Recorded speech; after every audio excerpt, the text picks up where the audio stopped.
João 8, vamos ler os primeiros 11 versículos que diz assim a palavra. Mas Jesus seguiu para o Monte das Oliveiras, de manhã cedo ele voltou ao templo. Diga comigo, voltou ao templo. Não, igreja, não é só, são só 6 pessoas. Igreja, diga comigo, voltou ao templo. Isso, e todo o povo foi ao seu encontro. E Jesus, sentando-se, passou a ensiná-lo. Então os escribas e fariseus lhe trouxeram uma mulher apanhada em adultério. E pondo-a no meio de todos, disseram-lhe, mestre, essa mulher foi apanhada em flagrante adultério. Na lei, Moisés nos ordena que tais mulheres sejam apedrejadas. E tu que dizes? Eles diziam isso para colocá-lo à prova, para terem de que o acusar. Porém Jesus, inclinando-se, começou a escrever no chão com o dedo. Mas, como insistissem em perguntar, ergueu-se e lhes disse, quem dentre vós estiver sem pecado, seja o primeiro a tirar uma pedra nela. E inclinando-se de novo, continuou a escrever no chão. Ao ouvir isso, todos foram saindo um a um, começando pelos mais velhos, e ficando apenas Jesus e a mulher em pé no mesmo lugar. Levantando-se e não vendo ninguém senão a mulher, Jesus lhe perguntou, mulher, onde estão os seus acusadores? Ninguém te condenou? Ela respondeu, ninguém, Senhor. Disse-lhe então Jesus, nem eu te condeno. Vá e não peques mais. Amém? Glória a Deus. Se você continuar nesse silêncio presbiteriano, eu vou tirar você daqui. Eu vou pegar alguém do lado, vou pôr alguém aí para fazer você se movimentar. Aleluia. Glória a Deus, nós viemos louvar o nome do Senhor. Então, silêncio numa igreja pentecostal é sinônimo de alguma coisa que eu não quero saber o que é. Mas não é sinônimo de um crente pentecostal ativo. Então, dá um glória a Deus aí para a gente começar. Aleluia, glória a Deus. A história que foi lida agora nos ensina algo muito interessante. Como Jesus tratava com pessoas imperfeitas. Aliás, se você pudesse já olhar para a pessoa que está ao seu lado e dizer para ela, o céu é dos imperfeitos, seria muito bom. Porque a gente às vezes pensa que o céu é para perfeito, a gente pensa que a igreja é para perfeito, e a gente às vezes peca, cai, faz e acontece só nos nossos julgamentos. Mas nessa noite Jesus vem dizer para você assim, ei, o céu é para os imperfeitos. Assim como eu e você, nós vamos alcançar. Mas calma, não me julgue antes de ouvir a mensagem. A mulher nesse momento, então, pelo que diz as Sagradas Escrituras, Jesus então estava seguindo para o Monte das Oliveiras e logo pela manhã cedo volta ao templo. Volta à casa de oração, volta onde ele tinha afinidade, onde ele gostava de ensinar, onde ele gostava de aprender, onde ele gostava de dividir aquilo que Deus tinha lhe dado. E neste momento então, ele estando naquele lugar, lhe é trazido uma mulher, e parece que o texto de algumas versões me leva a entender que eles estavam talvez arrastando aquela mulher, porque em alguma versão diz que aquela mulher foi colocada de pé na frente de Jesus. Então se ela foi colocada de pé, é sinônimo que ela devia estar sendo arrastada. E ali então ela é colocada na frente, e aqueles acusadores dizem, Jesus, olha só, essa mulher foi pega em adultério. Essa mulher estava fazendo algo que fere a nossa lei. E agora, o que tu dizes acerca disso? E ali Jesus, com a sua primazia de calma, ouve.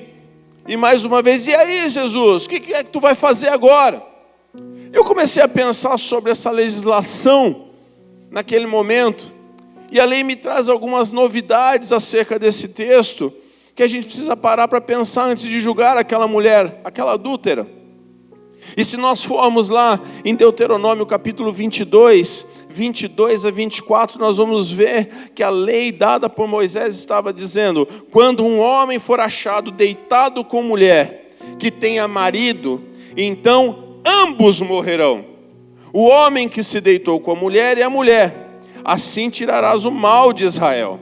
Quando houver moça virgem desposada e um homem a achar na cidade e se deitar com ela, então trareis ambos à porta daquela cidade e os apedrejareis, até que morram. morram. A moça, porquanto não gritou na cidade, e o homem, porquanto humilhou a mulher do seu próximo. Assim tirarás o mal do meio de ti.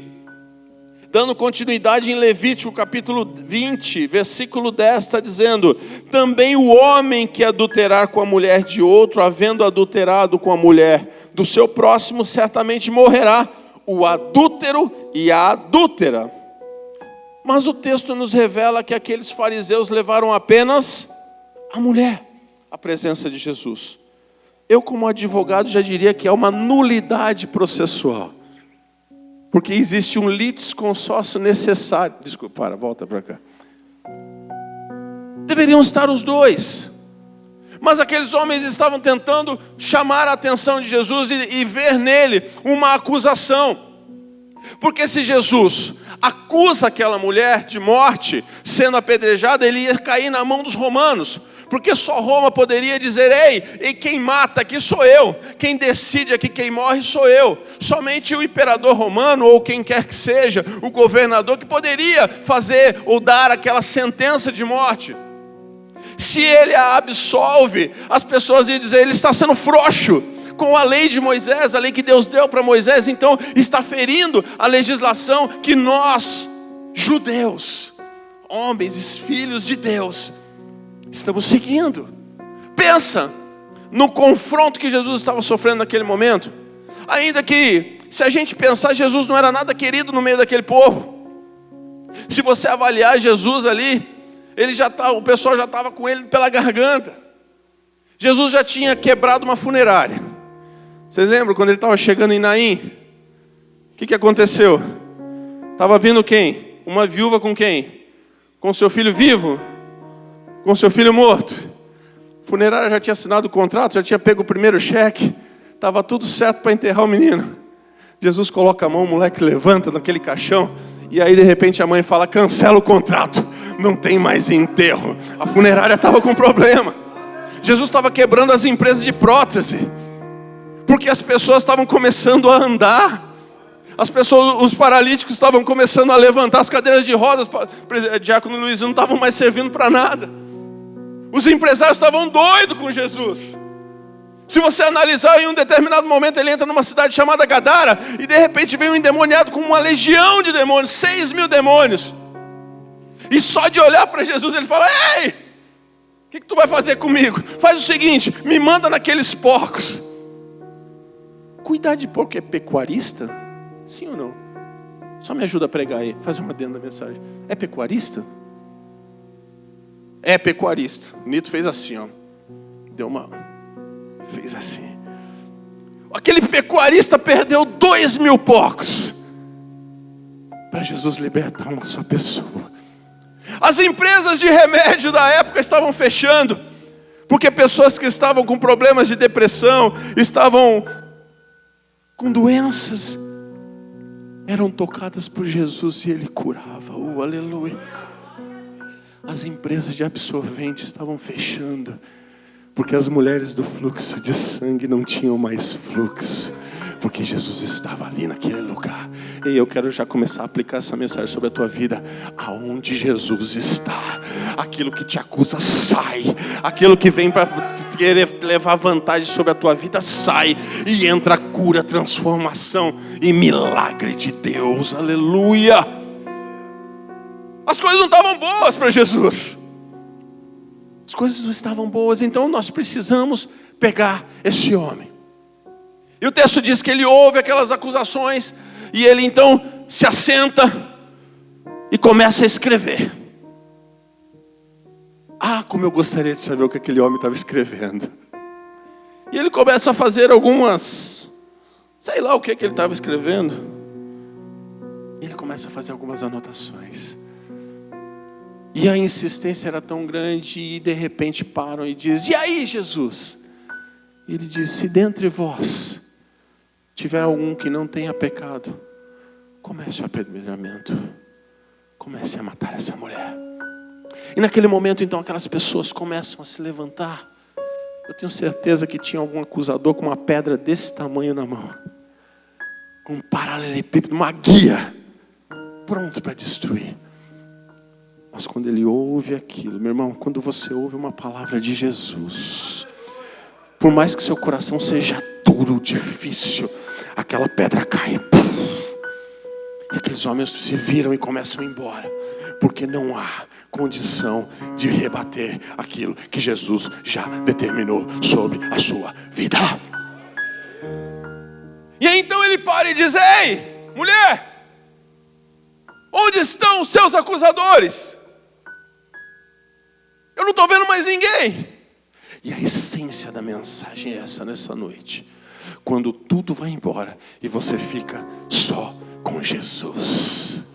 Oh, aleluia. Ele olha para o lado, ela olha para o lado, ela fala: eu não sei, eu estava com os olhos fechados e de repente quando eu abro já não tem mais ninguém para me acusar, já não tem mais ninguém para colocar uma pedra sobre a minha vida, já não tem mais ninguém para dizer a minha história acabou, porque agora sou eu e você, Jesus. Nessa noite eu quero dizer, chegou um tempo que é você e Jesus. Os teus acusadores já foram, aquilo que te impedia crescer já foi, agora é hora de você ter um particular com Ele. Oh, aleluia.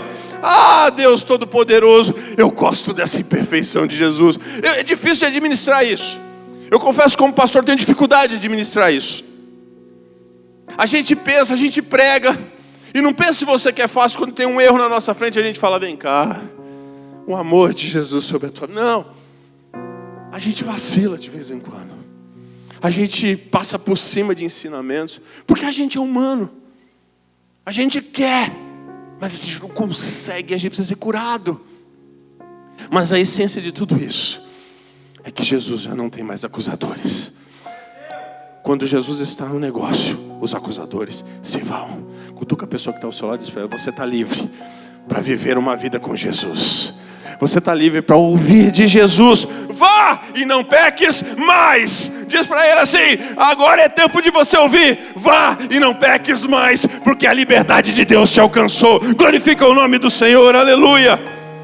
Mas é interessante, porque se você parar para pensar, você vai ver. Levaram aonde aquela mulher? No templo. Levaram na igreja. E parece que as pessoas têm mania de julgar quem está dentro da igreja. Sim ou não? Eu já ouvi muitas pessoas falando: pastor, mas eu fiz um negócio com aquela pessoa porque ele era da igreja. Ei, igreja é lugar de imperfeitos. Jesus disse que ele veio para os doentes.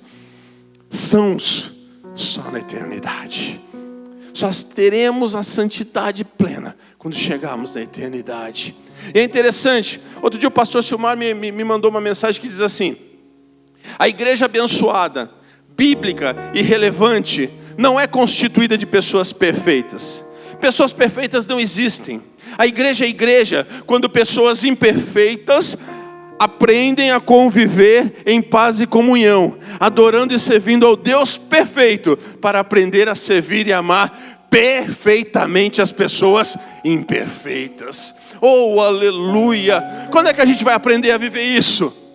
Quando é que a gente vai aprender que essa pessoa que está ao seu lado tem imperfeições e talvez nunca vão ser curadas delas, porque nós não somos perfeitos? Aos olhos do Pai, nós somos criaturas benditas e que vamos gozar de uma plenitude na sua presença. Mas enquanto estivermos aqui, teremos imperfeições. O livro de Eclesiastes, capítulo 7, versículo 16 diz assim: não sejas justo demais, nem sábio demais, por que te destruirias a ti mesmo? O versículo 20 diz: pois não há um só homem justo sobre a terra, que só faça o bem e nunca peque. Então para que a gente está buscando pessoas perfeitas? A gente não vai conseguir encontrar. E sabe o que acontece? Quando a gente busca algumas coisas na nossa vida que nós não vamos encontrar, o resultado é a frustração. A gente olha para o lado e fala: mas eu esperava tanto dessa pessoa. Como é que ela fez um negócio desse? Ei, a receita dessa noite é: não se frustre. Quem está do seu lado é imperfeito. Quem está do seu lado tem falhas. Mas um dia Jesus tirou a condenação e vai fazer nos morar juntos no céu. Então não somos nós os juízes. Mas ele foi até a igreja. Ele levou na igreja. E eu quero dizer uma coisa para você: igreja nunca foi sinônimo de santidade plena. Aliás, a igreja é lugar onde tem as piores pessoas, que estão sempre em transformação plena. Se alguém pudesse ligar esse ar, eu agradeço em nome de Jesus. Igreja é lugar de pessoas em construção. Cutuca a pessoa que está ao seu lado e diz assim: eu estou em construção. Não, desse jeito você não está em construção, já está construído. Porque você não consegue falar, é porque você já está pronto. Não, você não é um prédio construído. Fala para ela assim: ei, me entenda, porque eu estou em construção. Eu não vou conseguir resolver minha vida assim. Eu estou em extrema e constante transformação. Igreja é lugar de pessoas que precisam viver nesse jeito. Sabe, Jesus estava ali. E eu fico vendo, onde eu estava vendo o evento aqui, eu comecei a entender o que é ter caráter espiritual. Ter caráter espiritual está ligado a você entender que quando eu tenho o poder de superar os meus desafios, é sinônimo, pensando em Deus, é sinônimo que eu tenho caráter espiritual. Eu tenho um desafio, mas a minha fé é maior que o meu desafio, então eu supero aquele desafio. Caráter espiritual. Porque eu tenho um Deus, como a pastora Juliana acabou de falar, que é provedor, que é absoluto sobre a minha vida e que de alguma forma vai me abençoar. Eu tenho um Deus que de alguma forma vai me trazer para um lugar de bênção.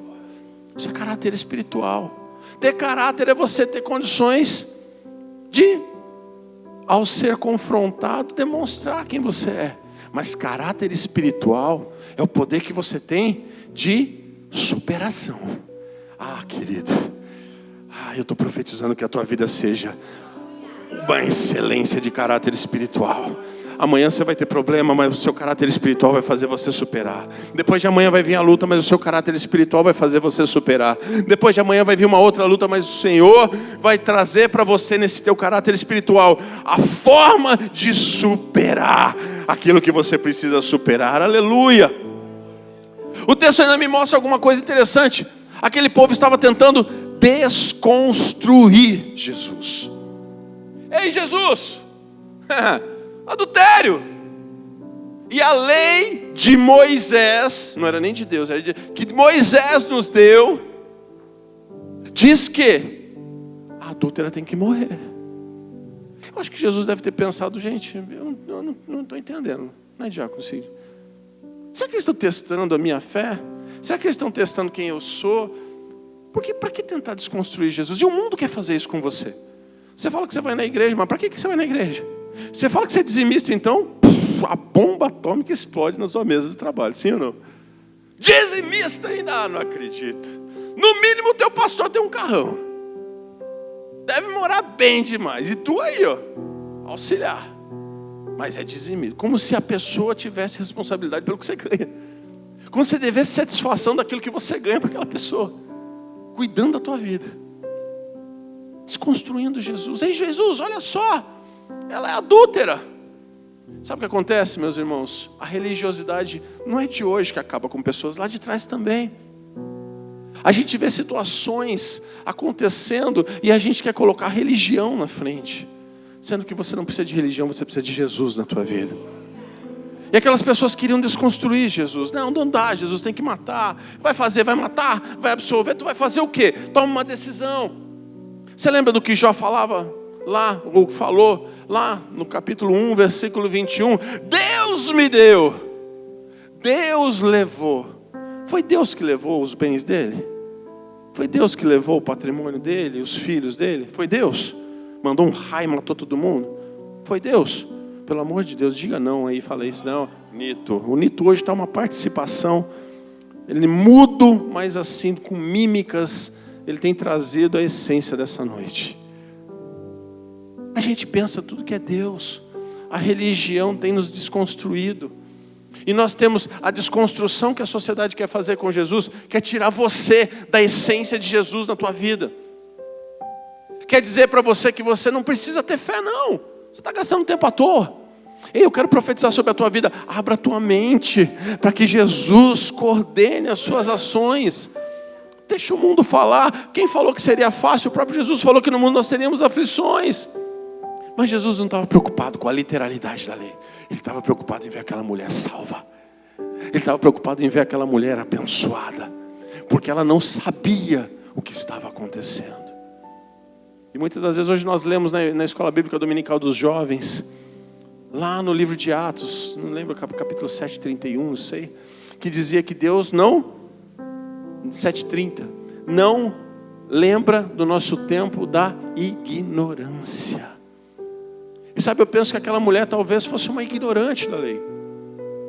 E ela chega naquela situação, e a gente não sabe com que circunstâncias, mas ignorante da lei. Jesus lança uma palavra. Talvez você um dia foi ignorante da lei. E um dia Jesus lançou uma palavra sobre a tua vida. E eu quero profetizar que sobre essa palavra você vai caminhar, você vai andar, você não vai escorregar, você não vai virar nem para a esquerda, nem para a direita. Você vai seguir adiante, porque é dentro dessa palavra, é no conceito que Jesus quer da sua vida, que você vai alcançar aquilo que você tem que alcançar. E é interessante que em determinado momento, lá nos versículos 4 e 5, eles dizem: ei, Jesus, a lei que Moisés nos trouxe está dizendo isso. Como se Moisés fosse o autor daquela lei. Religião. Se fundamentam em coisas que Jesus não disse. E nós vivemos isso todos os dias. A gente valoriza mais circunstâncias do que a palavra de Deus. A gente valoriza mais os problemas do que quem pode resolver os nossos problemas.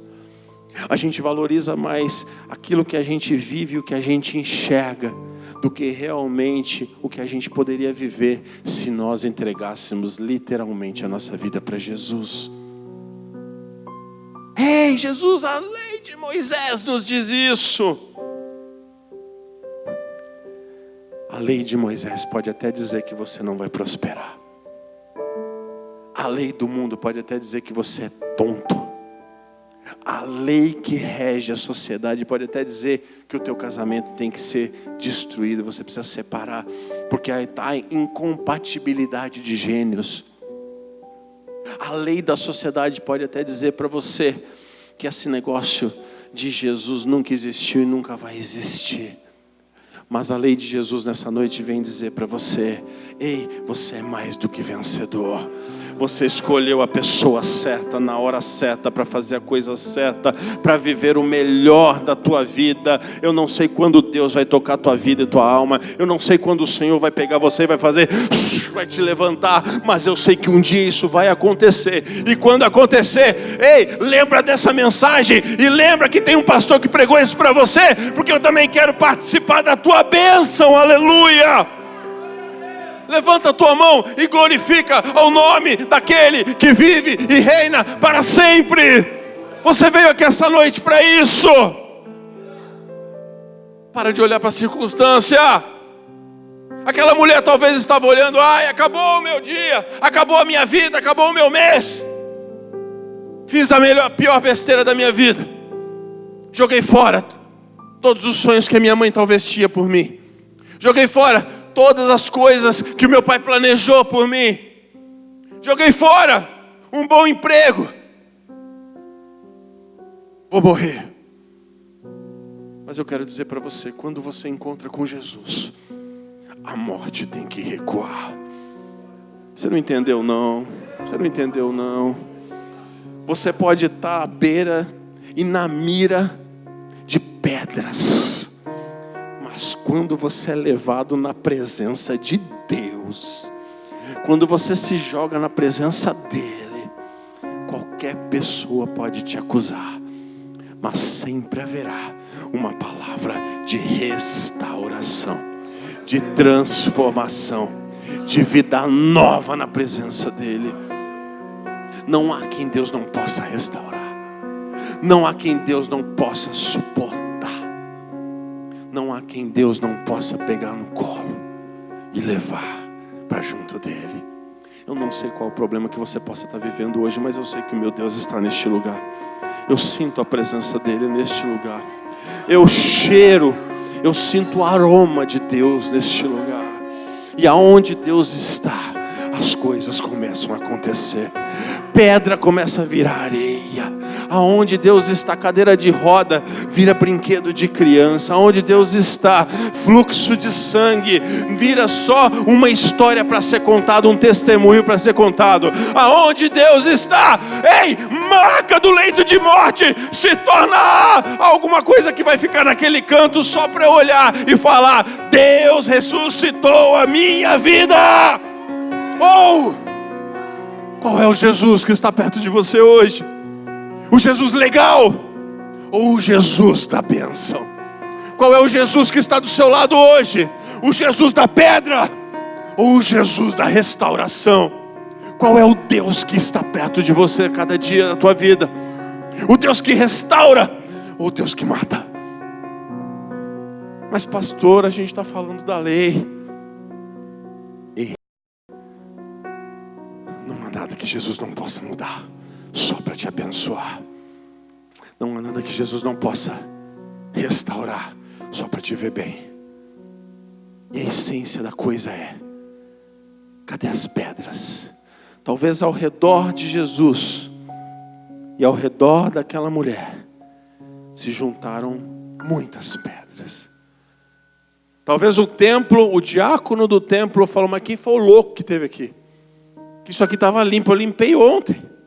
O que é esse bando de pedra aqui? Quem trouxe esses pedregulhos? Quem trouxe esses paralelepípedos? Quem trouxe esse pedaço de guia aqui? Da onde surgiu isso? Sabe, às vezes a nossa caminhada, a gente se levanta, porque a gente está agora com Jesus, diretamente com Ele. As pessoas foram embora, e naquele momento, ficou ela e Jesus. E essa é a essência da vida com Deus. É a hora que você fica sozinho com Ele. É por isso que Ele ensinou a orar. Quando você quer orar, não faz campanha de oração, não. Aliás, a campanha de quarta-feira está uma benção, mas não é de oração. É campanha de culto, de bênção, de vitória, de restituição. É para vencer medo. Mas não fica juntando meia dúzia de gente: vamos orar, todo mundo que eu estou precisando. Não. Jesus nunca fez campanha de oração.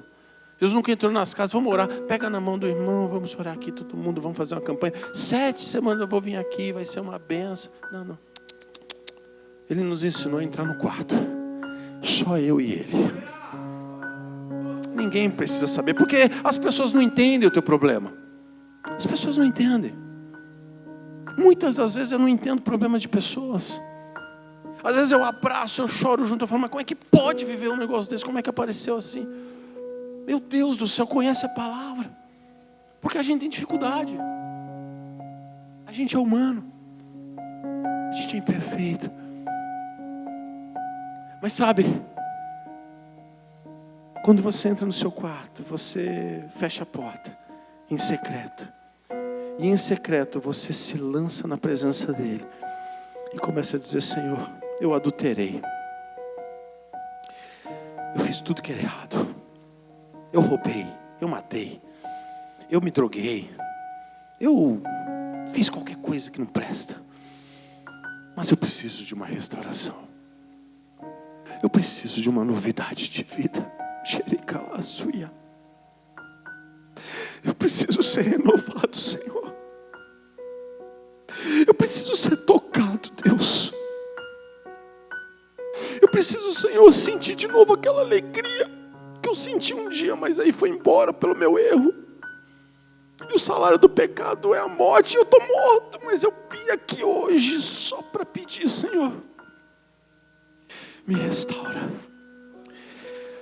Querido, você vai começar a ouvir um barulho de pedra caindo. Aí você fica com medo, você fala: ai, Jesus, como é que vai ser o meu amanhã?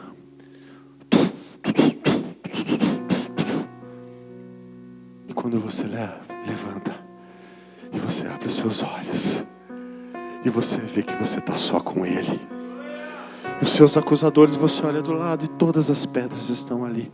Mas aí é que está o problema. Muitas das vezes nós levantamos e não sabemos administrar as pedras que ficaram. Nós queremos passar por cima sem estar preparado para passar. E aí a gente tropeça e cai. E aí a gente vê a frustração espiritual. Mas nessa noite eu quero falar assim, fica de pé. Fica de pé. Eu já estou terminando. Começa a fazer assim no seu lugar, ó. Isso. Não, Ricardo, mais. Isso aí você está fazendo assim, ó. Isso aí não, isso aí é. Ó, tira o pé. Isso. Boa. Vai, pastorzão. Isso. Vai aprendendo aí, porque talvez se você fechar os seus olhos fazendo isso, você vai começar a ouvir barulho de pedra caindo do seu lado. Tem barulho de pedra aí. Aí sabe o que você está fazendo? Você está aprendendo a fazer assim, ó. Tô pulando uma. Tô pulando outra. Estou pulando outra, eu já estou preparado para poder pular, para poder alcançar a minha vitória, porque agora sou eu e ele, ninguém se mete, ninguém entra aqui para falar nada, porque eu já aprendi a deixar o meu problema, a viver uma nova história e a avançar sobre os meus problemas. Levanta a tua mão para o céu, aleluia. Eu não sei o que você está vivendo na tua vida, eu não sei o que você pode estar passando, mas o meu Jesus, Ele está dizendo para você, ei, cadê os teus acusadores? Cadê os teus acusadores? Só que você tem que responder, falar assim, se foram. Eu vou perguntar, calma, vamos combinar direito. Cadê os teus acusadores? Se foram. Meu Jesus diz para você, não tem mais que ninguém que te condene? Então vá, porque também não tenho nada para te condenar. Vai e não peques mais. Vai e viva uma vida íntegra na presença do Senhor. Vá e levante-se, porque ninguém mais pode te derrubar. Ah, querido, levanta a sua mão. Talvez nessa noite feche seus olhos. Você ainda está com dificuldade para poder ultrapassar os seus problemas. Talvez você esteja na fase da acusação. Talvez você esteja na fase de ouvir as pedras caindo, você já entrou no quarto. Talvez você esteja na fase de já estar restaurado, mas precisa ultrapassar isso. E as pedras estão sobre a sua frente. Eu não sei qual é a fase do seu problema nessa noite, mas eu sei que quem pode resolver isso está aqui. Eu sei que quem pode resolver isso está aqui. Às vezes a gente se sente acusado por uma coisa de 20 anos atrás. E a gente fala, Deus, eu não consigo avançar, porque toda vez que eu vou orar, que eu vou fazer alguma coisa, me vem isso à mente. Eu não consigo olhar para a minha situação atual sem lembrar do passado. E Jesus está aqui nessa noite para poder te dizer, se os teus acusadores já não estão mais aqui, eu também não te acuso, eu também não te condeno. Quem aqui nessa noite precisa de uma restauração na sua alma? Quem aqui nessa noite precisa aprender a pular pedras? Quem aqui nessa noite precisa entender que é dentro do quarto secreto que Ele vem? Se você, com os olhos fechados, todo mundo precisa reconhecer isso, levanta bem alto a tua mão, eu quero orar com você. Isso, bem alto. Agora você que levantou a mão bem alto, sai do seu lugar com muita fé e vem aqui à frente. Porque eu quero orar com você.